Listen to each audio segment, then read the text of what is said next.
Yeah, I've been a full-time Magic content creator for 6 or 7 years. I have a degree in education and science, so I should be in some classroom somewhere, but instead I like playing Magic and growing communities and being a part of this a lot more, so we'll do that for the time being. But other than that, I just mostly work. My Mage Knights group was playing this little tabletop minis game, and then they were like, hey, you should come on another night and play some D&D. So we were playing D&D, and then I was like, hey, what are you guys doing in between turns over there? This looks cool. And they're like, oh, come Friday nights, we'll teach you. And it just snowballed violently out of control. It started really young. Like I said, I've been playing for a long time, so it gave me a place to be as a kid. I was kind of nerdy and bullied a bit, but finding, as many other people do, sort of a home in nerd culture and having these games like Magic and Dungeons and Dragons to build friendships and communities with was kind of a savior as a kid.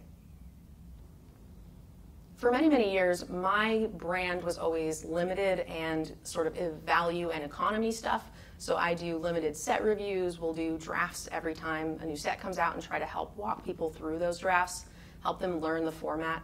And I would also do a lot of economy videos for Arena because, you know, it's kind of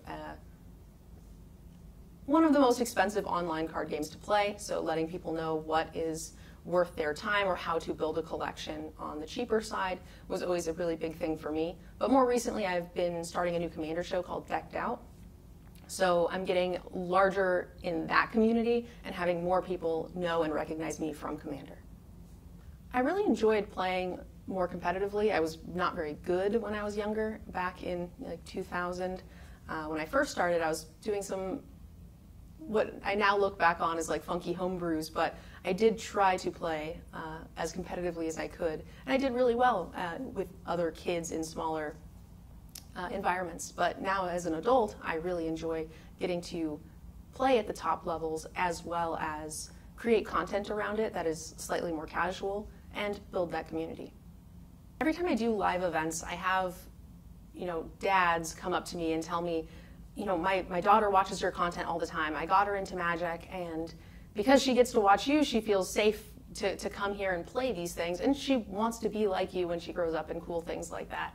You know, kids want to be, you know, YouTubers and Twitch streamers now, so getting to see women do those things makes them feel welcome in the space and gives them something to aspire to.